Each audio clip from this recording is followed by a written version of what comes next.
Peaky Blinders is filled with gangsters, politicians and criminals, but what makes the Peaky Blinders gang stand out is the villains they go against. Each season there are new antagonists introduced, and each one holds a different kind of threat for Tommy and the Shelbys to deal with. In my opinion, I thought they did a great job of having a variety of villains from different backgrounds, which were also great characters in their own rights. Today we're going to be looking at my top 5 Peaky Blinders villains, but before we get into the video, please make sure to subscribe to the channel if you enjoyed watching this video at all. So before we get into the top 5, I do want to mention some honourable mentions that weren't in the top 5 but were still great villains. So these include Jimmy McCavern, leader of the Billy Boys gang, Billy Kimber and Jack Nelson. For me these were great villains, but I think for Jimmy McCavern and Jack Nelson in particular, they had so little screen time. Particularly Jack Nelson, who I think could have had potential to be a great villain. Billy Kimber I thought was also a great villain, as he's the one that kicked off the show in season 1 as the main antagonist. Another thing is I'm also not going to mention Alfie and Michael. Even though these were villains in a sense, they weren't the main antagonists throughout Peaky Blinders. Michael was part of the Peaky Blinders gang for 2 or 3 seasons before he started betraying Tommy, and Alfie was like a friend that turned against Tommy a few times, so I wouldn't necessarily class him as a villain. So starting off our list at number 5 is Darby Sabini, the Italian gangster who ruled the race courses in season 2.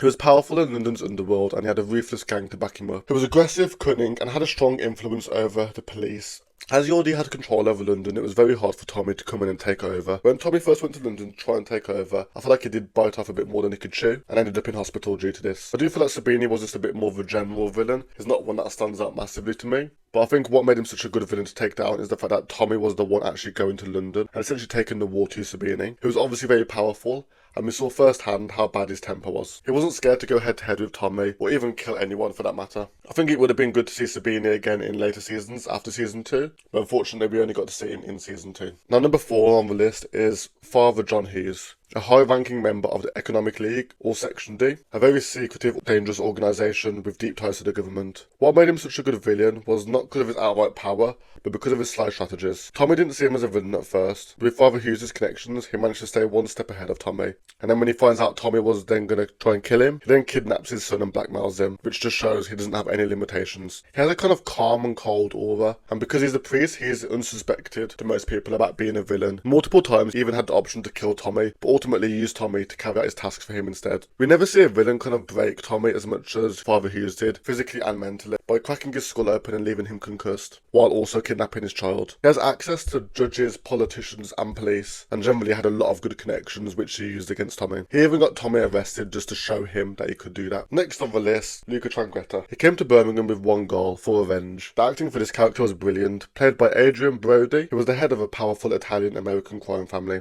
and sought vengeance for the death of his father. His calculated and brutal approach made it very hard for Tommy to defeat him. He comes into season 4 with a bang, and basically sends all the Shelbys a death threat note in the post, and then goes ahead and shoots Michael and kills John, just to show Tommy how ruthless he is. Just the fact that this character was part of the Mafia also holds a lot of weight. We all know the Mafia for being a very violent and organised criminal gang, and this represents Luca perfectly. He actually plays in one of my best scenes of the whole show, which was in season 4 episode 2, when he came and visited Tommy. Again, this was a complete power play, to show Tommy he can get in a room with him, and to show Tommy that he essentially could have killed him, but just chose not to because he wanted to kill the rest of his family first. My only problem with this villain is I felt like he came in very strong in the first 2 episodes of season 4, but then how Tommy defeated him was quite a simple strategy. In my opinion, I think Luca and Tommy were quite evenly matched. It's just Tommy managed to outsmart him in the end. But in terms of sheer gun power and determination, I feel like Luca wins. Definitely a great villain, and I thought great acting as well. And the second villain is Major Campbell, and he was the main antagonist within season 1 and 2. The reason why I liked Major Campbell was not because he was such a powerful villain,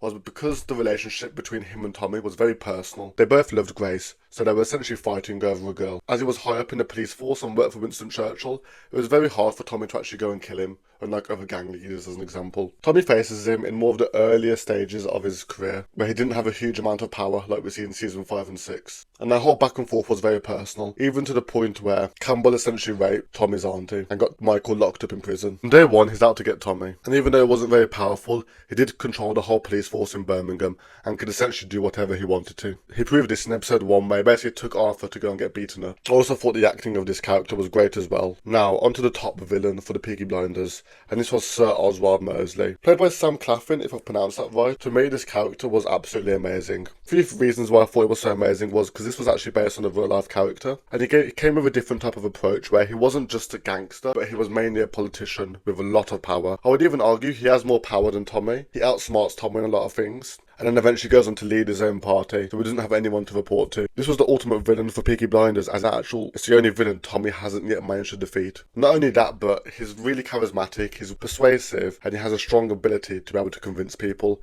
and we see this firsthand, where he gets people on his side. He was a great character and a great actor. You saw him outsmart Tommy in a lot of scenes, and even command power over Tommy. Not just that, but he was generally a really bad guy. What he stood for was fascism. He almost reminded me of a young Hitler. Tommy spies on Oswald and secretly tries and takes him down. And at the end of season 6, Mosey tries and takes Tommy down by tricking him to make him think he's got a terminal illness. So their rivalry isn't head to head, it's more to do with strategies and outwitting the other one, which was a really interesting dynamic, because in the public eye they actually work together and are business partners. But by far this was one of my top villain, and he got a good amount of screen time as well. But what do you guys think of this list, and who do you think was the best villains in Peaky Blinders? I do think as a whole, even though there was just 6 seasons, there was a good amount of villains in these. But let me know your thoughts in the comments below, because I am generally interested.